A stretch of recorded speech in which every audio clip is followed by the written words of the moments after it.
돈의 속성에 관하여. 이 칼럼은 월드뷰 2021년 5월호에 실린 칼럼으로 사자그라운드 대표이자 작가이며 책 읽는 사자로 알려진 윤성현 대표가 쓴 칼럼입니다. 출간한 지 약 1년 만에 100세를 찍어낸 책이 있다. 김승호 회장이 쓴 책 돈의 속성이다. 어디 이 책뿐이랴. 방송과 출판과 유튜브에서는 각종 주식 관련 전문가들의 성공 사례와 시장 분석이 쏟아지고 있다. 딱딱한 증권 방송이 아닌 가장 핫한 예능 프로그램에서 말이다. 이 열풍은 어른 세대, 젊은이 세대에 그치지 않고 미성년자에게까지 그 영향력을 확대하고 있다. 올해만 19세 미만 미성년자 주식 계좌 개설은 작년 29만여 개보다 무려 100% 이상 증가한 60만 개에 이른다. 코로나 여파 치솟는 집값, 정치 경제 리스크에 따른 미래 불안감보다 스마트한 자산 관리에 눈뜬 2030 밀레니얼 세대의 문화 선도 등 갖가지 원인이 유기적으로 만나 지금껏 겪어보지 못한 자산 관리 트렌드를 만들어내고 있다. 책 돈의 속성이 1년 만에 100세 돌파는 이러한 사회 현상을 단적으로 보여주는 일종의 상징이다. 그는 누구인가? 한마디로 부자다. 진짜 부자다. 한인 기업 최초 글로벌 외식 그룹인 스노우 폭스 그룹의 회장이다. 전 세계 11개국에 3,878개의 매장과 만여 명의 직원을 지녔으며 연 매출 1조 원 목표를 이루고 미국 나스닥 상장을 앞두고 있다. 레저용, 가족용, 출근용, 야외용 차를 가지고 세상에서 가장 비싼 호텔에 묵고 비즈니스나 1등석으로 여행을 다닌다. 이것도 그가 말하는 쿼터 법칙, 즉 자신의 부의 4분의 1 정도의 규모로만 절제하며 누리는 법 안에서의 겸손이다. 그가 더욱 대단한 건 이 부를 자기 스스로 이뤄냈다는 것이다. 사람들은 대학교를 중퇴하고 미국으로 넘어가 흑인 동네 식품점을 시작으로 무수히 많은 실패와 큰 성공을 이뤄낸 이 인상적인 자수성가형 부자가 말하는 돈의 속성에 귀를 기울이고 있다. 그의 스토리는 충분히 매력적이다. 모래 위 또는 반석 위. 이 책은 평소 그가 강연이나 수업에서 이야기했던 돈의 5가지 속성과 부자로 살고 싶은 사람에게 필요한 4가지 능력에 대한 내용을 담고 있다. 돈의 5가지 속성으로 돈은 인격체다. 규칙적인 수입의 힘, 돈에 갖기 다른 성품, 돈의 중력성, 남의 돈에 대한 태도를 말한다. 부자가 되기 위해 필요한 4가지 능력으로는 돈을 버는 능력, 모으는 능력, 유지하는 능력, 쓰는 능력을 다룬다. 핵심은 돈은 인격체라는 것이다. 그가 어떤 의미로 이런 표현을 썼는지 10분 이해한다. 부자들에게서 자주 볼 수 있는 태도다.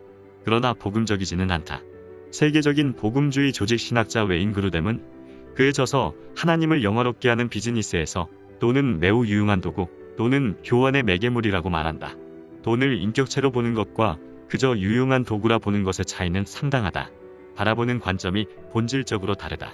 작가는 스스로 기독교인이라 밝히고 있으나 나는 그 누구의 절대적 권위도 인정하지 않는다.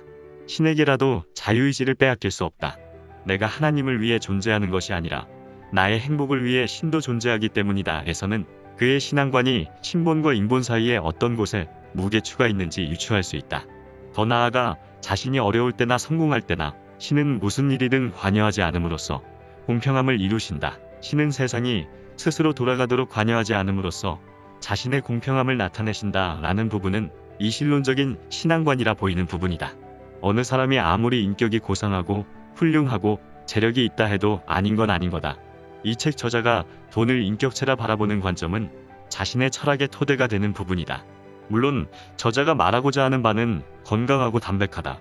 부자가 되는 지름길은 없으니 긴 호흡으로 정당하고 올바른 방법으로 돈 벌라는 말이다. 그가 이야기하는 마치 좋은 인격처럼 좋은 돈은 정기적으로 들어오는 수입, 노동 수익이 아닌 자본소득, 정당하게 번 수익 등을 말한다. 그는 말한다. 그래서 돈을 벌 때는 가능하면 품질이 좋은 돈을 벌어야 한다. 품질이 가장 좋은 돈이란 당연히 정당한 방법으로 차곡차곡 모아지는 돈이다. 급여 수입이나 합리적 투자나 정당한 사업을 통해 얻는 모든 수입이다. 자신의 아이디어와 노동을 통해 벌어들인 돈은 내 인생의 유일한 자산인 시간을 남에게 주고 바꾼 돈이라서 가장 애착이 가고 자랑스럽기에 어떤 돈보다 소중하다라고. 참으로 훌륭한 인사이트다. 그러나 주의해야 할 점은 저자의 말 맞다나 가장 애착이 가고 자랑스럽게 번 돈은 인본주의 신앙관에 있어 자칫 하나님보다 더 사랑하는 대상이 될 수 있는 강한 유혹과 미혹의 매가가 될 수도 있다는 사실이다. 예수님은 뭐라고 하셨을까? 아무도 두 주인을 섬길 수 없다.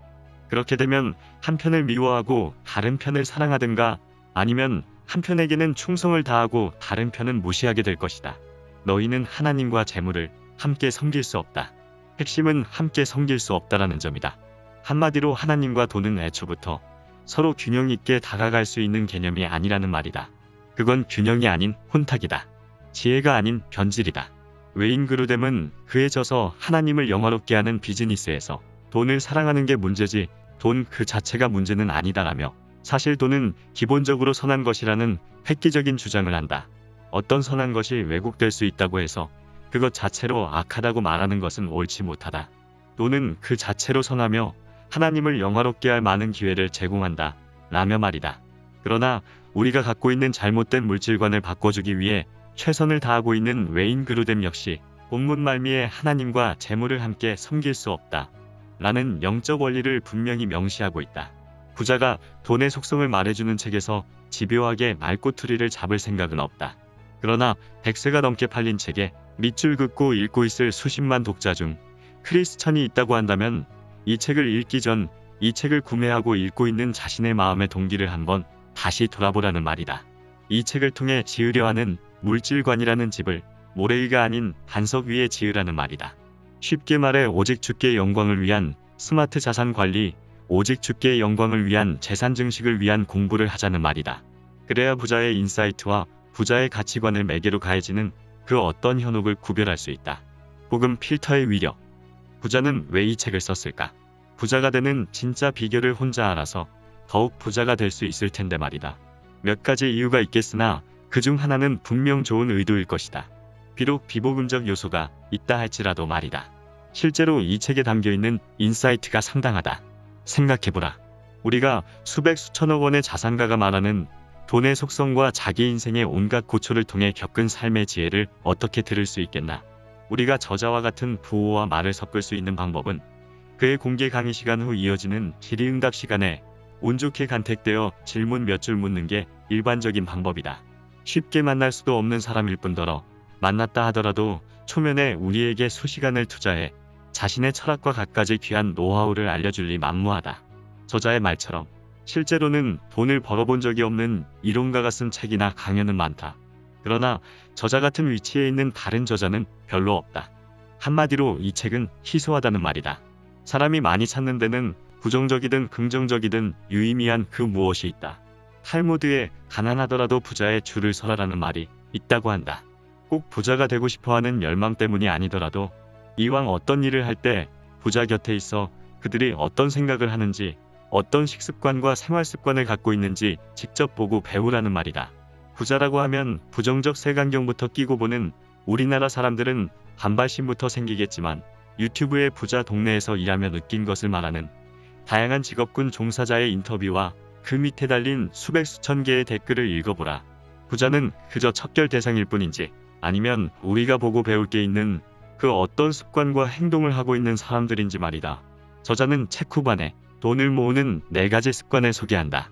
그 4가지는 아침 기상 시 기지개를 켜고 자고 일어난 이부자리를 잘 정리하고 아침 공복에 물 한 잔 마시고 일정한 시간에 자고 일정한 시간에 일어나라는 것이다. 이 책을 통해 부자가 투자하고 있는 비밀 주식 종목을 알아내거나 보다 직접적인 조언을 듣고 싶었던 사람은 맥이 빠질 수 있겠으나 역설적으로 이 부분이 저자의 부자 내공이 느껴지는 부분이다. 그렇다. 그는 생각이 부하다.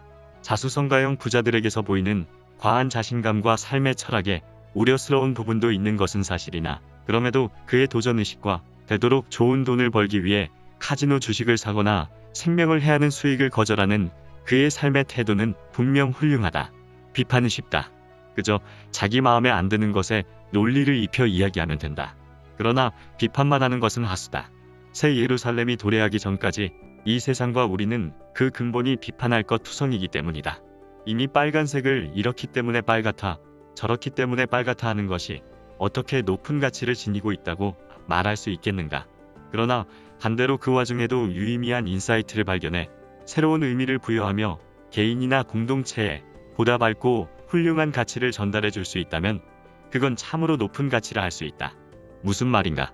이 땅에서 선교적 사명을 갖고 삶을 살아가는 크리스천들은 하나님 사랑, 이웃 사랑을 실현하기 위해 책 한 권을 보더라도 비판에만 그치는 것이 아니라 그 너머에 복음적 자기개발 요소를 발견해 보다 효과적인 성화를 이뤄내야 한다.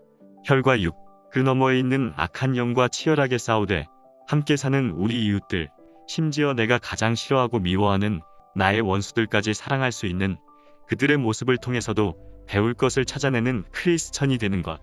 이것 역시 생각이 부한 것 아니겠는가. 우리가 고결한 복음 필터만 잘 장착한다면 한층 더 깊은 독서와 그에 따른 인사이트를 듬뿍 얻게 될 것이다. 복음 필터의 위력이다. 두 가지를 주의하자. 첫째, 복음 필터를 갖추기 위해서는 최소한의 기독교 교리 공부와 신학 체계를 갖추자. 성도 수준에서 읽을 수 있는 훌륭한 기독교 서적이 매우 많다. 둘째, 누가 봐도 작가의 세계관이 반복음적이거나 비복음적인 책에 과도한 의미 부여는 지양해야 한다. 자칫 타협과 변질의 매개가 될 수 있다.